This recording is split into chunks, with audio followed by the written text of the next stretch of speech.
ولا حول ولا قوت الا باللہ نہیں پڑھتے، اکبر تک پڑھتے ہیں۔ اس کے بعد الحمد شریف اور سورت ملائی جاتی ہے، پھر 10 مرتبہ۔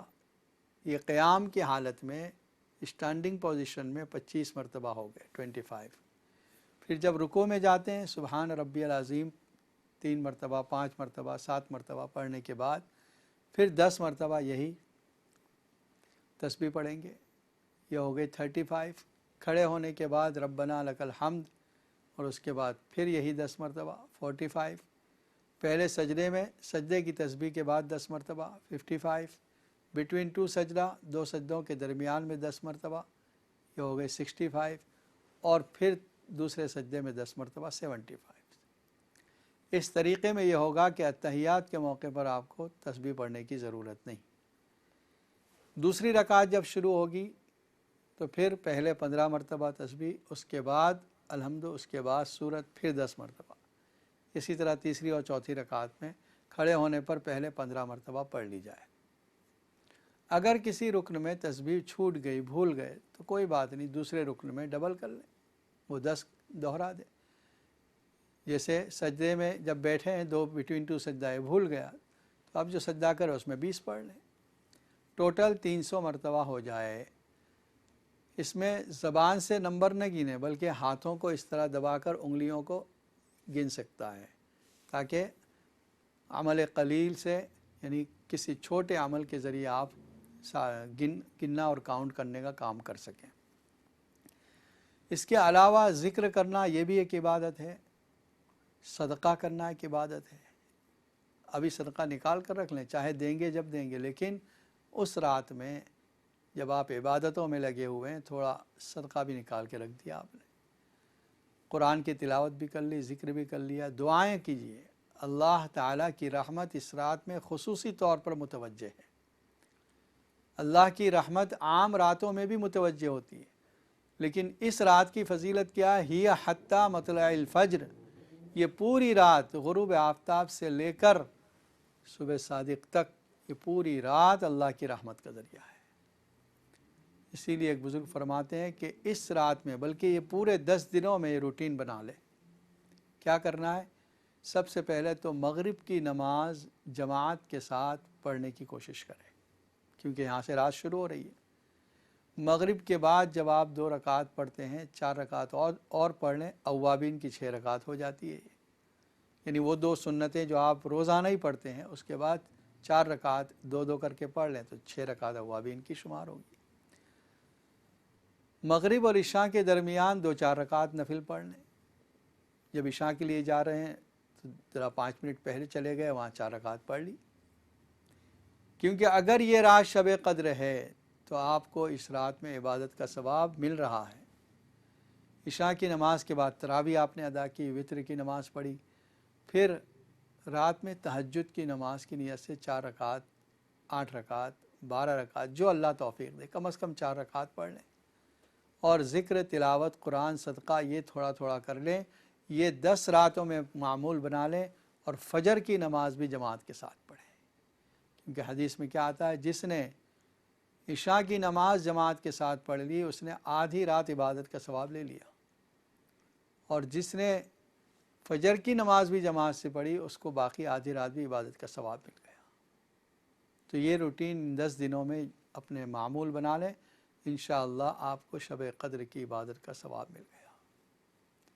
اب یہ کہ شب قدر کب ہے؟ حدیث میں جو الفاظ آئے ہیں، تحروا لیلۃ القدر فی العشر الاواخر من رمضان، شب قدر کو تلاش کرو رمضان کے اخیر عشرے میں، لاسٹ 10 days آف رمضان۔ اور دوسری ایک روایت کے الفاظ ہیں، طاق راتوں میں تلاش کرو، جتنی اور راتیں ہیں، 21، 23، 25، 27، 29، ان میں سے کوئی ایک شب قدر ہے۔ اچھا، یہ بات کیوں نہیں بتلائی گئی کہ کون سی رات شب قدر ہے؟ اس میں اللہ کی حکمت ہے۔ ایک مرتبہ نبی اکرم صلی اللہ علیہ وسلم اپنے کمرے سے باہر آئے یہ بتلانے کے لیے کہ شب قدر کون سی رات ہے۔ 2 صحابہ کرام کا آپس میں کچھ آرگیومنٹ، کچھ جھگڑا ہو رہا تھا، بس اسی وقت آپ کے ذہن سے وہ نکل گئی۔ آپ نے فرمایا میں تمہارے پاس اس لیے آیا تھا کہ میں تم کو بتا سکوں، لیکن اس جھگڑے کی وجہ سے وہ بھلا دی گئی۔ دیکھیے جھگڑے کی نحوست کتنی۔ خیر اللہ کی اس میں کوئی حکمت رہی ہوگی۔ بعض بزرگوں نے اس کی حکمت یہ بتلائی تاکہ زیادہ سے زیادہ لوگ عبادت کر سکیں۔ اگر ایک رات متعین بتلا دی جاتی کہ یہ شب قدر ہے تو پھر لوگ ایک ہی رات عبادت کرتے ہیں۔ اب یہ ہے کہ لوگ 10 رات عبادت کرتے ہیں یا کم از کم 5 رات عبادت کرتے ہیں، تو اس سے عبادت بڑھ گئی۔ دوسرا یہ ہے کہ اگر کوئی شخص بیمار ہے، سفر میں ہے، اور اس رات میں جو اسپیسیفک رات بتائی جاتی اس رات میں وہ عبادت نہ کر سکا تو بڑا احساس کرتا وہ، کیا بات ہے اس سال تو میں بیمار رہا اس لیے عبادت نہ کر سکا۔ تو اللہ تعالیٰ نے اس کو مخفی رکھا کہ اگر ایک رات مس ہو گئی کوئی بات نہیں، دوسری مس ہو گئی، تیسری ہے، چوتھی، تو یہ 5 راتیں تیرے سامنے رکھ دی ہیں۔ اور ایک وجہ یہ لکھی ہے کہ اگر یہ رات بتلا دی جاتی کہ یہ رات شب قدر ہے تو پھر اس رات میں گناہ کرنا بہت سخت ہوتا، اور بہت سے لوگ ہیں جو اس رات میں بھی گناہ کر لیتے ہیں، تو ان کے لیے اگر یہ جاننے کے باوجود گناہ کرتے تو بہت سخت ہوتا۔ اللہ نے اس کی تعیین ہٹا لی۔ عبداللہ ابن مسعود رضی اللہ تعالیٰ عنہ فرماتے ہیں کہ یہ رات تو سال بھر میں دائر رہتی ہے۔ مطلب یہ ہے کہ کبھی یہ رجب میں آ جاتی ہے، کبھی رمضان میں، کبھی شعبان میں، کبھی محرم میں۔ جس وقت یہ بات عبداللہ ابن عباس رضی اللہ تعالیٰ عنہ تک پہنچی تو فرمایا رحم کرے اللہ تعالیٰ ابن مسعود پر، وہ یہ چاہتے ہیں کہ لوگ زیادہ عبادت کریں، ورنہ ان کو پتہ ہے کہ وہ رمضان میں ہوتی ہے، وہ بھی 27 کو ہوتی ہے۔ ابی ابن کعب رضی اللہ تعالیٰ عنہ جو قاری قرآن ہیں، وہ تو قسم کھا کر کہتے تھے کہ بس 27 کو ہوتی ہے۔ کسی نے پوچھا آپ اتنے یقین کے ساتھ کیسے کہہ سکتے ہیں؟ فرمایا دیکھیے ہر چیز میں 7 کا نمبر جو ہے وہ بڑا امپورٹنٹ ہے۔ 7 رات، 7 آسمان، 7 زمین، 7 طواف کے چکر، سعی کے 7 چکر، جمرات کی رمی میں 7 کنکریاں، ہفتے کے 7 دن، 7 راتیں، 7 آسمان، تو یہ سب چیزیں، 7 زمین، 7 ہیں۔ جب یہ حکم دیا کہ اخیر عشرے میں تلاش کرو تو 21 سے شروع ہوا تو 7ویں رات جو ہے وہ 27 ہو رہی ہے۔ اس وجہ سے اور لیلۃ القدر جو لفظ آیا ہے سورہ قدر میں 3 مرتبہ استعمال ہوا۔ انا انزلناہ فی لیلۃ القدر وما ادراک ما لیلۃ القدر لیلۃ القدر خیر من الف شہر، 3 مرتبہ۔ اور اس لفظ کے اندر جو لیٹرز ہیں وہ 9 ہیں، تو 9 × 3 is 27۔ اس وجہ سے بھی کہتے رہے کہ 7ویں رات یعنی 27 نائٹ یہ شب قدر ہے۔ حضرت انس رضی اللہ تعالیٰ عنہ فرماتے ہیں نبی اکرم صلی اللہ علیہ وسلم نے ایک سال یہ فرمایا کہ مجھے شب قدر بتائی گئی، میں نے اس کے بعد والی صبح فالوئنگ مارننگ فجر کی نماز میں اپنے آپ کو مٹی اور پانی میں یعنی گیلی مٹی میں سجدہ کرتے ہوئے پایا۔ راوی کہتے ہیں کہ اسی رات بارش ہوئی تھی، میں نے دیکھا کہ فجر کی نماز کے بعد آپ کے پیشانی پر کچھ مٹی کا اثر تھا، یعنی گیلی مٹی جو زمین پر تھی اس کا اثر تھا، اور وہ 21 تھی، 21ویں رات تھی۔ اس لیے یوں سمجھ لیں کہ 21ویں رات بھی شب قدر ہو سکتی ہے، 25ویں بھی ہو سکتی ہے، 23 اقوال ہیں۔ اس وجہ سے ہر رات کا اہتمام کریں، اور ان 5 راتوں کو کم از کم ہو سکے تو 10 راتیں، ورنہ 5 راتوں کو عبادت میں گزارنے کی کوشش کریں۔ تو 27 کا اہتمام بزرگوں نے لکھا ہے کہ ختم قرآن جو ہے تراویح میں یہ 27 کو مستحب ہے۔ اور ویسے بھی جو رکوع لکھے ہیں قرآن مجید کے اندر رکوع کی ترتیب ہے کہ روزانہ تراویح کی ہر رکعت میں 1 رکوع کی تلاوت کی جائے تو 20 رکوع روزانہ کی تلاوت ہوگی، اور قرآن مجید میں 540 رکوع ہیں، تو 27 نائٹ کو وہ رکوع ختم ہوں گے اور تراویح ختم ہوگی، یعنی تراویح 27 کو جب ختم ہوگی تو اب قرآن مجید ختم ہو جائے گا۔ اچھا، بعض لوگ یہ سمجھتے ہیں کہ ختم قرآن کے بعد تراویح نہیں پڑھتے. نہیں، تراویح تو الگ سنت ہے، یہ پورے رمضان میں ہے. جب تک چاند نظر نہیں آتا وہاں تک کی سنت ہے یہ. ہاں یہ ہے کہ قرآن مجید ختم ہو گیا تو اب چاہے صورتوں سے پڑھ لیں، علم ترہ سے پڑھ لیں یا مختلف جگہوں سے پڑھیں، لیکن پڑھنا ضرور ہے. اور ایک بات جس کی طرف توجہ دلانا چاہتا ہوں، لیلۃ الجائزہ، انعام کی رات، یہ جو عشرہ ختم ہوتا ہے اور آخری رات جب چاند ہو جاتا ہے اور کل عید ہونے والی ہے، تو اس رات کو جو عام زبان میں چاند رات کہتے ہیں، یعنی شوال کی چاند رات، یہ انعام کی رات ہے کہ جو ہم نے رمضان میں عبادتیں کی، اللہ کے لیے روزے رکھے، تراویح پڑھی، قرآن کی تلاوت کی، اعتکاف کیا، زکوٰۃ ادا کی، اللہ تعالیٰ اس رات میں عبادت کا انعام دیں گے. حدیث میں آیا کہ جو شخص ان دو راتوں کو، یعنی اس چاند رات کو اور 9 ذی الحج کے بعد والی رات جو ہے کہ کل بقرعید ہونے والی ہے، ان دو راتوں میں جو شخص جاگ کر اللہ کی عبادت کرے گا، اللہ تعالیٰ اس کے دل کو اس دن زندہ رکھیں گے جب لوگوں کے دل مر جائیں گے. یعنی قیامت کے دن جب خوف اور سختی کی وجہ سے دل گھبرائیں گے، اس آدمی کا دل مطمئن ہوگا. اس رات کو اکثر فضول کاموں میں ضائع کیا جاتا ہے. بعض لوگ تو وہ ہیں جو اس رات میں عشاء کی نماز سے بھی محروم ہو جاتے ہیں. رمضان کا مہینہ عبادت میں گزارا اور اس رات کو محروم کر دیے گئے. اس لیے ان دو راتوں میں خاص طور پر عبادت کا اہتمام کیا جائے. اور لیلۃ الجائزہ، اور معتکفین کو تو چاہیے کہ جو لوگ اعتکاف کر رہے ہیں وہ فجر کی نماز کے لیے گھر کے نماز کے بعد گھر جائیں یا عید کی نماز پڑھ کے جائیں، یا اگر یہ نہ ہو سکے تو کم از کم عشاء کی نماز کے بعد کچھ وقت عبادت میں گزار کر جائیں کہ وہ جو لیلۃ الجائزہ کی عبادت ہے کم از کم یہاں مل جائے گی. اس لیے معتکفین کو چاہیے کہ اس رات میں تھوڑی دیر اعتکاف زیادہ کر لیں. شب قدر کی خصوصیت بہت سے صحابہ کرام نے یہ بیان کیے، مشاہدہ ان کو ہوا ہے. تو لکھا ہے کہ شب قدر میں اللہ کی طرف سے رحمتیں اتنی نازل ہوتی ہیں جیسے انوار کی بارش ہو رہی ہو.